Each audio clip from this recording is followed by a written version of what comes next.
ろいよよいのよいで食ってそろ煮えてなんぼの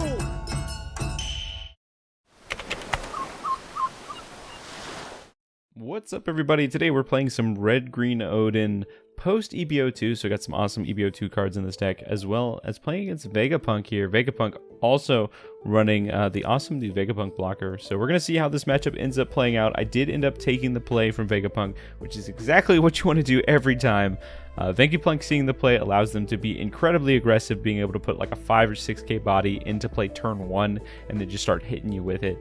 Is incredibly strong. So me taking the play from them, great for me as well. I've kind of tuned up this deck quite a bit, played quite a bit of online, played on the sim and ranked for this build. So I've kind of gotten pretty comfortable going either first or second with this build. I think it prefers to go first, but I think it can go second as well, as I kind of have a whole lot of ways to search early game here. You can see I've got a Momonosuke as well as the new song. I think the songs are pretty solid tech in this deck. Most of the cards you're looking for are 4 cost or more, so having song in there just to be an additional option to search in the early game. We don't really do too much kind of in the first few turns of the game, at least like until we hit 5 Dawn here, but being able to find a nice little Hiyori here is going to allow us to be able to save a Dawn on this next turn as well. So we could just take the Hiyori, right? Hiyori is going to let us play out a 5 cost or less. Let's take a look at the hand here. We do have the Izo, so we have exactly what we need. So we could have Hiyori, Izo, be able to swing a little bit heavier, maybe into one of my opponent's cards on board here, and saving it on as well. We could also play out the Momonosuke potentially and save it for a search on the next turn. But Hiyori is the main reason why we're pretty happy going second as well. As in addition to the new Yamato card, so that Yamato SR, you see 2 copies floating around in my hand. That card is amazing in this deck. It's exactly what we needed to make this deck a lot more aggressive. It definitely gave this deck some legs. Now, I don't think this deck is, tier 1 or anything. It's definitely maybe more so tier 2. Yeah, we'll see how it shares up. It has some pretty good matchups. It does kind of falter to removal heavy decks, which is pretty unfortunate, but could beat green purple Luffy every once in a while, depending on what you see in that matchup. But going up to the 5 Dawn turn here, we're going to immediately tap 4 as my opponent plays out a Shaka for his turn, and we're going to Hiyori effect. So trash a card from your hand, play out a Land of Wano type card with a cost of 5 or less, and then draw a card, so it also replaces itself, which is pretty great. So add a card to hand, pick up a 2k, which is going to be pretty nice for later in this game. Izo does allow you to attach a rested Dawn to your leader or character, which is great for Oden, because Oden, again, will gain plus 1000 power for the entire turn cycle if you have a 5 cost or a higher Land of Wano character on board. So we're going to use that extra Dawn that we saved and swing an AK here, and I think this AK... is it going into lead here? Or it might be going into the board. Likely you want to kind of play a bit of a control game, but I think this is going at lead here, which I think, in hindsight, maybe a bit of a mistake. I think, especially against Vegapunk, you just kind of want to bully the board. Vegapunk will eventually just run out of resources. Maybe the new Vegapunk 5-drop kind of makes up for that resource advantage issue, but we'll see here. As I want to just use the Shaka blocker, and then we're going to read Izo. Izo does have that very nasty ability of when your opponent attacks, on your opponent's attack once per turn, I can trash a card from my hand and then give something minus 2000 power for the turn. That's right, the entire turn. So if they have any kind of restanding shenanigans, which I don't think this deck does, it does apply for multiple times that they attack. We're going to see a Nami come down, which is pretty unfortunate for me. This is one of the pitfalls of playing against Vegapunk. Vegapunk has answers to 5 costs for days, and so just gonna hard cast the Nami, gonna take out my Izo, which means I'm gonna have to play another Land of Wano character on this next turn to be able to keep the 6k power. I think the 6k power is incredibly strong here, as that now that he's tapping 1 to potentially put something to life or into play, that Lilith can no longer hit me, right? Being a 6k power leader is incredibly strong in any format. Green purple Luffy, it's basically a 6,000 power leader for most of the game. Red purple Luffy, 6,000 power leader. Blue purple Luffy next set, 6,000 power leader. Whitebeard in the past, 6,000 power leader. Having 6,000 power, incredibly strong. So us being able to kind of tap into that power with this deck is pretty cool, pretty solid.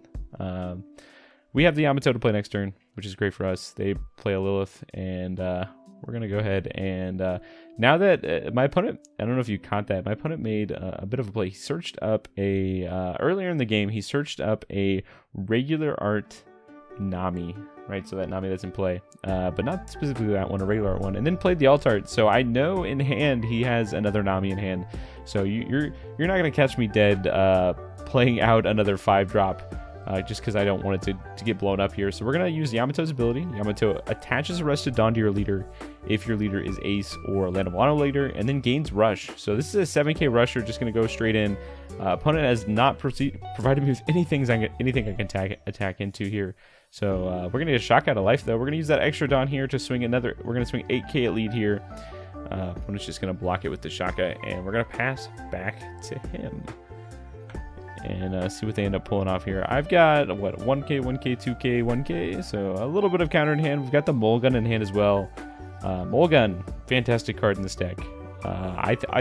Oden's really missing a way to interact just incidentally with annoying characters other than attacking. So I think Mulgun fits that niche pretty well. For the most part, you're going to have 7k bodies on the field as long as they aren't playing a heavy removal deck. So being able to play it out of hand is going to be pretty efficient, but also hitting it out of life works out pretty well in this deck as in comparison to things like Zoro, right? Zoro, especially the Zoo variants, are typically not going to have 6k on board to take advantage of the trigger, but we can definitely do it. So we're going to be running 4 copies of that card. We're going to see a 6k go at lead. We're going to use a 1k Hiyori. We're going to get another 6k here. Oh, we're moving up to a 7k here.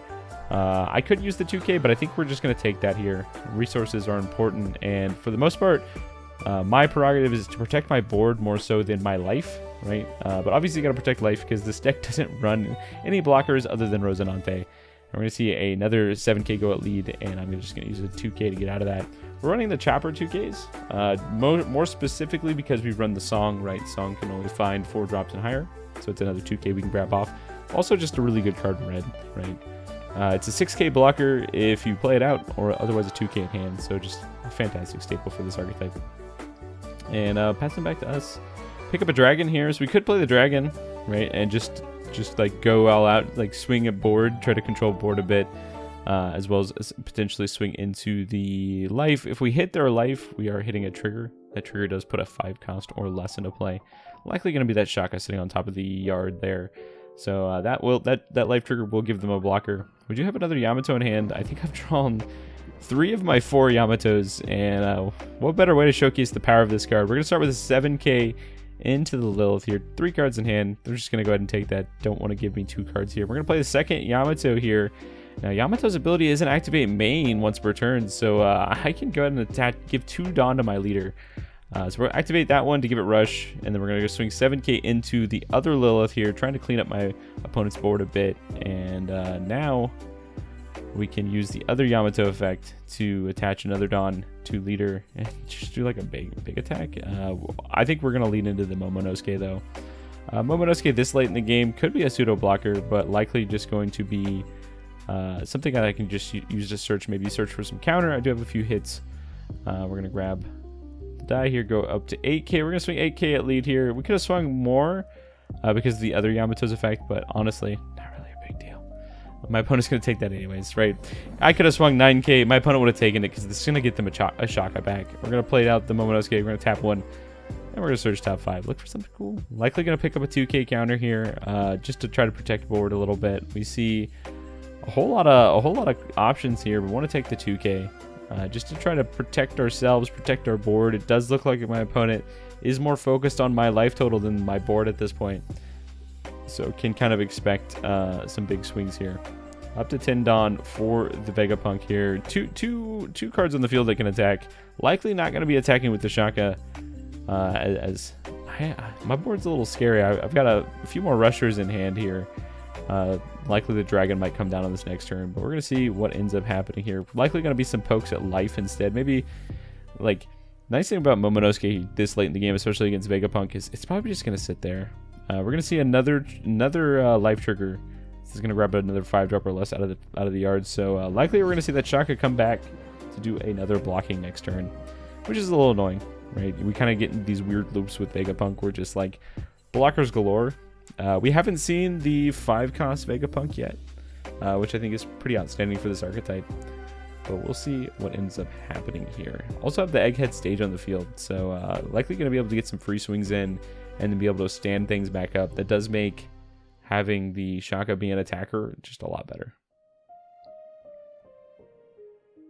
But at this position, right, I think I'm defending attacks going at my board more so than my life here.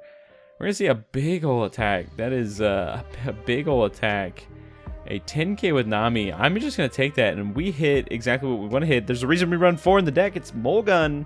Get a -5 to a character, then KO a 2 cost or 2,000 power character or less. If I have a 6,000 power character more, we got 2 Yamatos chilling there, so definitely can pull that off. That was pretty good.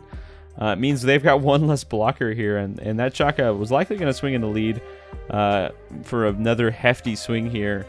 But now they're kind of in this awkward point where they have 4 Dawn, and other than Lilith, not a whole lot of cards in the Vegapunk deck cost 4 Dawn, like Lilith cost 3. But we're going to see a pass back to me. You know what time it is. We've got a dragon in hand, as well as just a whole lot of bodies on board. The dragon's going to let me go like 8k plus 2 Yamato activations could take me up to a 10k swing.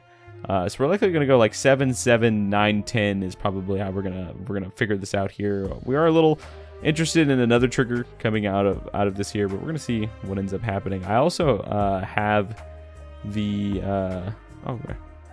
we should probably be up 1 more Dawn. Right, opponent just hit 10 Dawn. We should be at 10 Dawn. We're gonna swing 7k. Swing 7k again.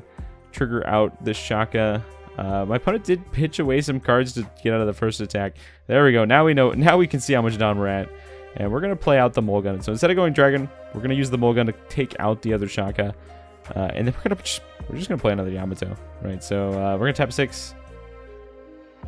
Why not play out all 3 Yamatos? Right. Best card in the deck. Right. Now I can attach 3 Dawn to my leader, make my leader a 9k. So activation 1. We're gonna give it rush. Send a 7k into an empty hand. Any triggers? No, sir. Attach.